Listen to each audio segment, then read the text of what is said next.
Hello! Na most jöttem rá, hogy ezek a kis kiálló erkélyes házikók, ezek legtöbbször vagy hangulatos kocsmák, vagy éttermek, és akkor ilyen rálátás van róluk a vízre. Majd még mutatok ilyet. GoPro. Mindenhol vannak ilyen kis hangulatos kiülők, le lehet menni a vízhez.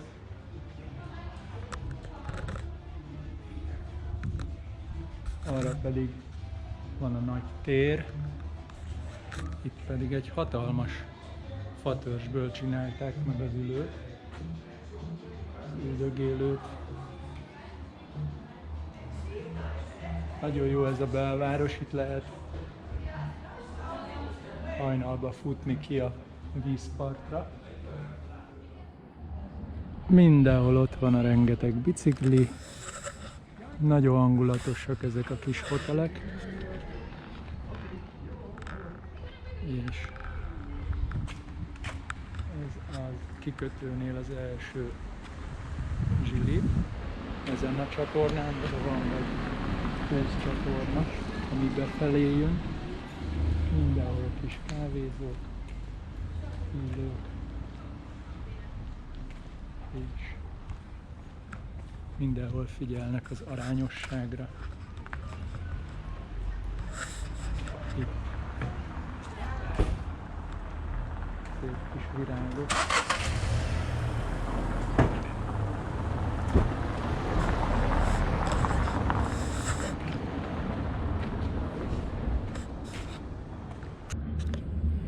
No, ez itt olyan, mint egy várfal.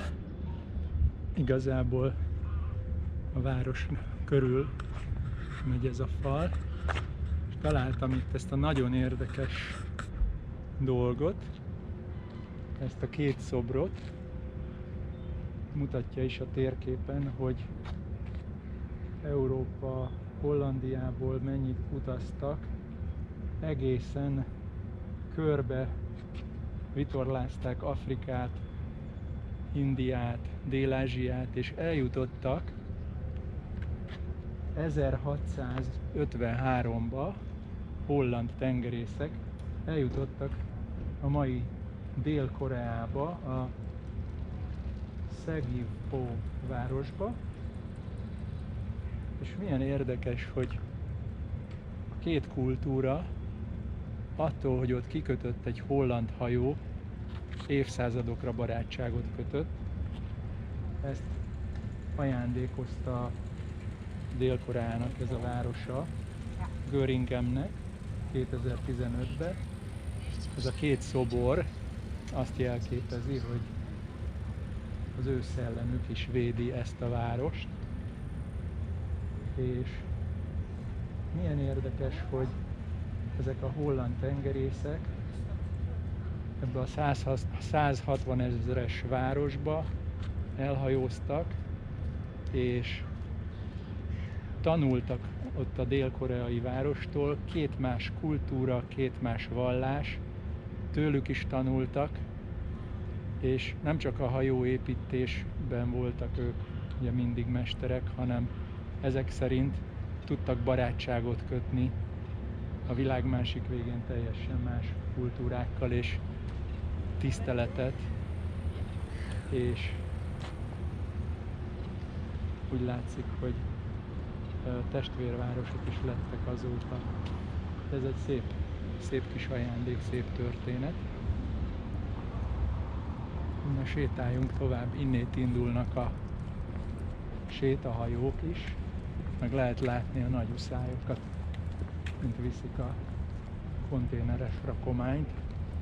És itt van ez a szép kis park, ahol szoktam kocogni, meg edzeni. Mindjárt megmutatom. Itt van kiírva, hogy mikor indulnak a hajók, melyik városokba lehet sétahajózni. Most nagyon kellemes ez a kis borongós időben, 31 fok volt. Még 2 napja, itt is elhúzódik a nyár. Hát hogy ne lenne itt is étterem, kiülő és kávézó. Mindenhol van. Ez pedig egy gránit golyó, ami csak szépen ketté lett hasítva. Itt szépen ki lett csiszolva egy negatív és egy pozitív. Hát valószínűleg. Ez itt valami szép régi harang.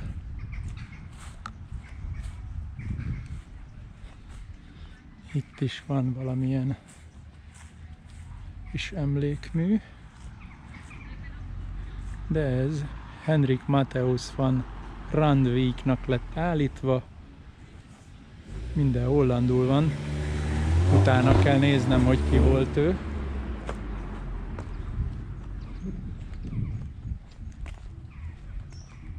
Itt pedig egy szobor. Kisfiú az anyukájával. Fantasztikus. És sok-sok virág van itt, vajon?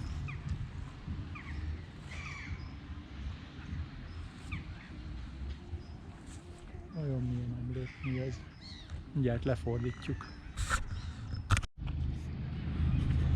Mutatok majd kis hajót, meg nagy hajót a Balzinkának.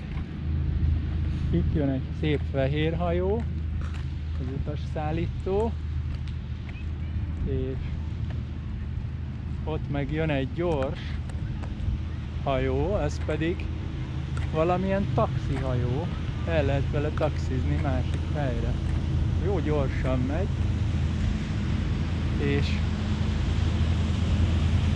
itt szoktak járni a nagy teherszállító uszályok is.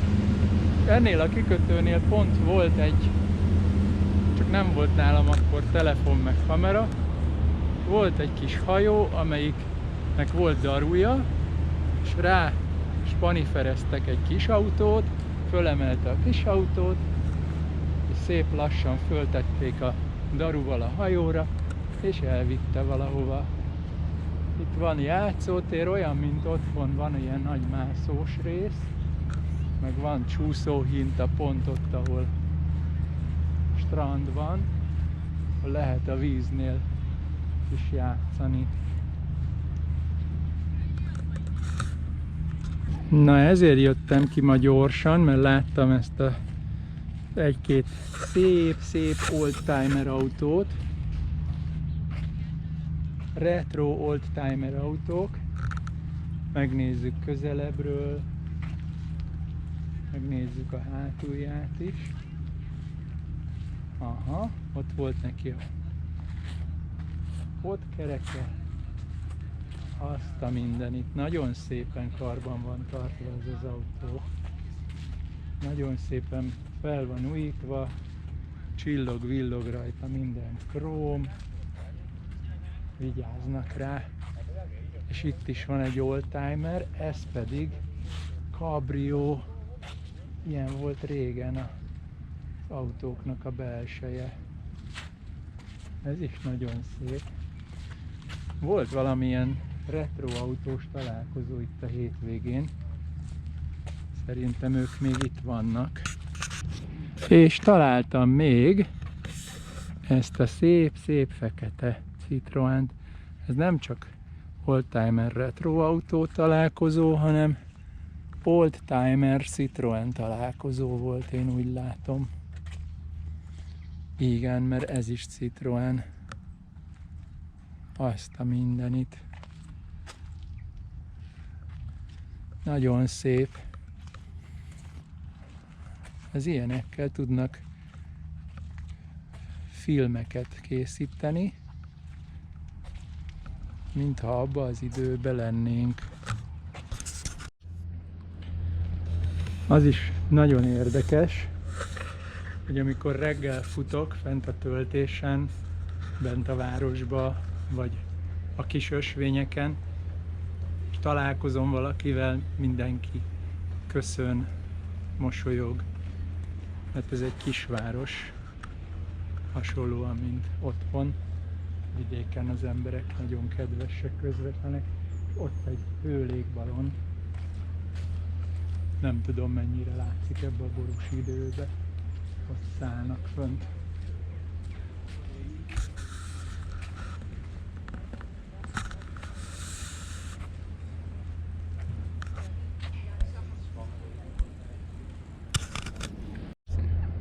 De jó lenne, ha éreznétek ti is, hogy olyan finom virágillat van itt mindenhol.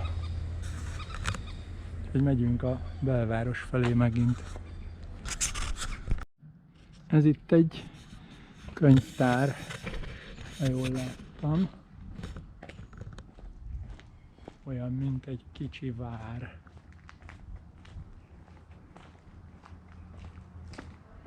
És mindjárt mondok valamit, amit nem annyira szeretnék mutatni, csak inkább elmesélem. Szóval azt gondoltam elmesélni, hogy észrevettem, hogy hatalmas ablakokat tesznek a régi, meg az új épületekre is. Mindig is nagyon nagy ablakok voltak itt. És nagyon érdekes, hogy napközben is, este is, vagy csak egy áttetsző roló, vagy semmi nincs belül az ablakokon, és sétálsz az utcán, itt a belvárosban is, vagy kint a modern épületeknél, és egyszerűen nemhogy nem bánják, hogy belátsz hozzájuk a nappaliba, a konyhába vagy a hálószobába, legtöbbször egyébként a nappalira néznek a legnagyobb ablakok, hanem büszkék rá, este ott fekszenek a kanapén, tévézgetnek, és nagyon szépen, hangulatosan elrendezik a kis nappaliukat, és szinte az jön le, hogy örülnek, ha valaki látja, hogy ő nekik milyen szép belül a lakásuk.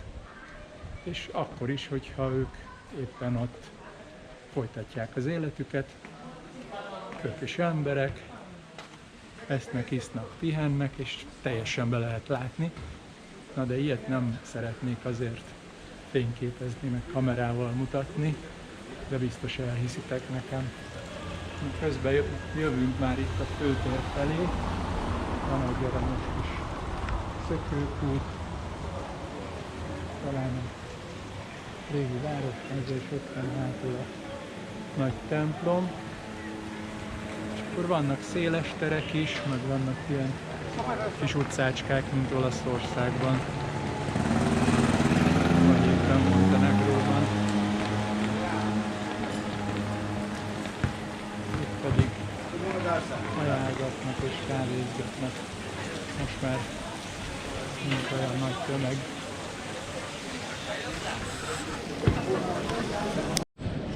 Ugye mondják, hogy Amsterdamban is vannak nagyon szép részek, meg gyönyörű dolgok, meg Rotterdamban, de azért mégiscsak egy ilyen kisváros, ami emberi léptékű és sokkal élhetőbb, mint egy nagyváros. Na, megpróbálok itt csinálni egy körpanorámás felvételt. Száguldanak ilyen kis elektromos motorokkal is. És természetesen akárhol járunk, külvárosba, belvárosba, mindenhol külön megvan a gyalogosoknak az út, külön megvan a bicajosoknak, motorosoknak, és mindenhol jó minőségű, és külön kis tábláik vannak, külön lámpákkal.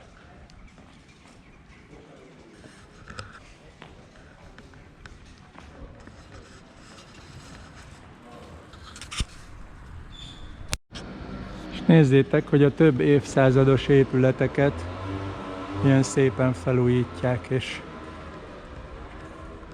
jó karban tartják. Ez a sétáló utca az egyik. Ott pedig van az a kicsi templom, nemrég mutattam nektek.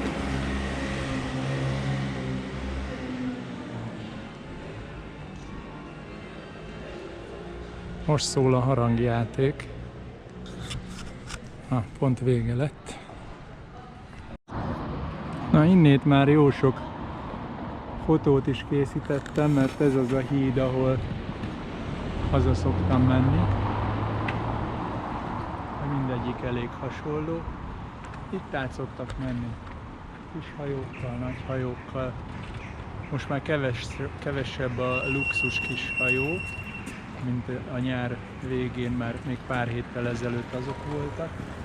Most például itt kikötött egy kis úszóház, motoros úszóház ott ki, úgyhogy van, akik ezen laknak.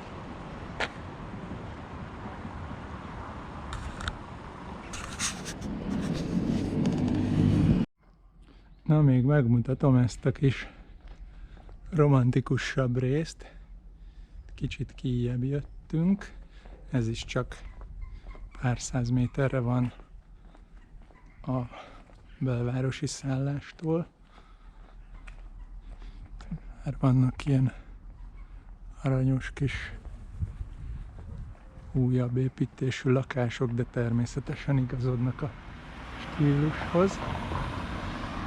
Átmegyünk ezen a kapun, alagúton, és aztán megnézzük majd ott azt a szélmalmot. Mi van ide írva? Hát, nagyon érdekes. This moment doesn't exist without you.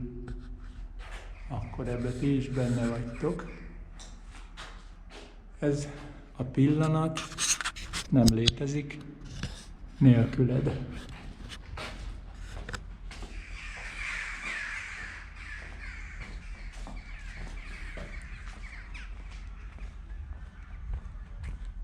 És itt nagyon kellemes kis rész, vidékies, itt vannak a vadkacsák.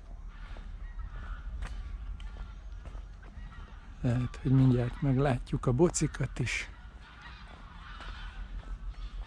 Itt is nagyon jó sétálni, vagy kocogni, és tényleg csak 1 perc a város széle. Ott vannak a kis kacsák. A 2 ágyú a szélmalommal, majd közelebb megyünk. És lehet itt kutyát sétáltatni.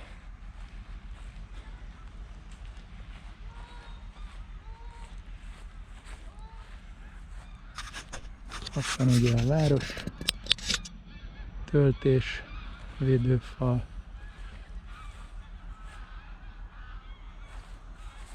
Közelebb megyünk akkor a malomhoz. Úgy látom, hogy a modern művészet megfér a régiségekkel. Nézzük meg ezt a hatalmas fémszobrot. Kerékpár, küllős kerék szárnyakkal. Nagyon érdekes. De nekem jobban tetszenek ezek a malmok. Van itt ez a 2 ágyú. Gondolom régen ezek védték a várost. De ugyanazzal a festékkel festették be őket, amit több helyen látok. Nagy vastag fakapuknál, faajtóknál. Tehát ez valami nagyon komoly védelmet nyújt. Mert ez a rész fából van, ez ugye a vas öntvény, az ágyú maga. Ó, és ott vannak a bocik. Lehet menni bocit simogatni. És itt vannak a sétálók. Szóval szépen lekezelték, karban tartják. Na most ez a malom 1764-es, tehát nem olyan régi, mint ezek a több száz éves malmok, amiket láttunk korábban Rotterdam közelében, és 94-ben lett felújítva, és tettek ide egy ilyen alkatrészt elé, ez a fő tengelye a malomnak, tehát ebbe applikálják bele a hatalmas gerendákat, egyet innét, és ez az a rész, ami forog, ezt is láthatjuk, és akkor hátulról pedig mindjárt megmutatom azzal a szerkezettel a széliránynak megfelelően az egész tetejét tudják forgatni.